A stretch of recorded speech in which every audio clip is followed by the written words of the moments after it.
Monsieur le président, madame la ministre, madame la présidente de la commission des lois, monsieur le rapporteur, mes chers collègues, dans un rapport rendu public le 20 novembre dernier sur l'organisation des élections en France, la Cour des comptes a dressé un certain nombre de constats.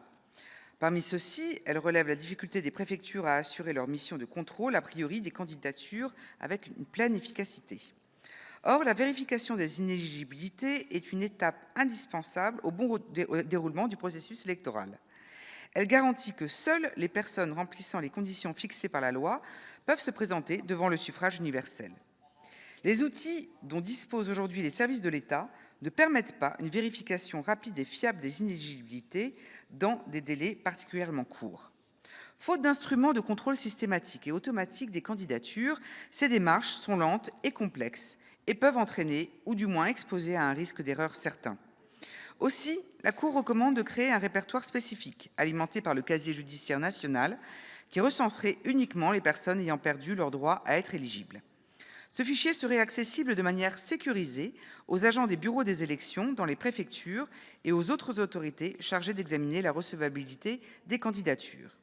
En répondant à la recommandation claire et pragmatique de la Cour des comptes, la proposition de loi que nous examinons cet après-midi tend à créer et sécuriser un tel dispositif. L'initiative de notre collègue Sophie Briante-Guillemont est donc la bienvenue.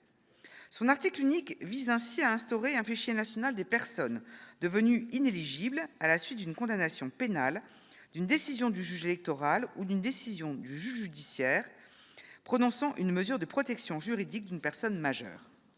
Le but n'est pas, je veux le rappeler avec force, de stigmatiser qui que ce soit, encore moins les personnes en situation de handicap, comme le craint le Conseil national consultatif des personnes handicapées, mais bien de faciliter le travail d'évaluation des candidatures par les services préfectoraux et de réduire le nombre d'annulations d'élections par le juge électoral.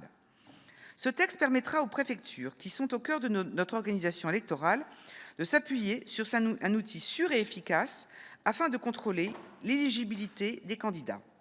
Je me félicite que la Commission ait partagé l'objectif poursuivi par cette proposition de loi, tout en y apportant des améliorations.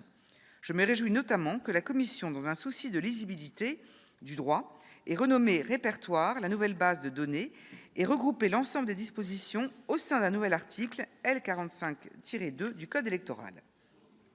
Je rejoins également la position de la Commission qui a souhaité, pour plus d'efficacité, ne retenir que les dispositions relevant du champ de compétence du législateur et renvoyer au pouvoir réglementaire l'identification de l'autorité compétente chargée de gérer et d'alimenter le fichier, ainsi que la définition de ses modalités de consultation.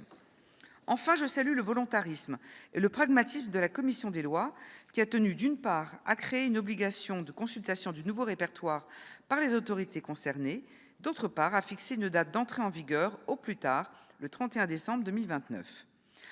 Avant de conclure, je tiens à saluer donc le rapporteur, notre collègue Olivier Bis, pour la qualité de ses travaux. Madame la ministre, chers collègues, en offrant aux services préfectoraux un outil de contrôle leur permettant d'assurer leur mission de façon fiable et dans des délais contraints, cette proposition de loi participe pleinement à renforcer l'efficacité administrative. Vous l'aurez compris, le groupe Les Indépendants votera en faveur de ce texte. Je vous remercie.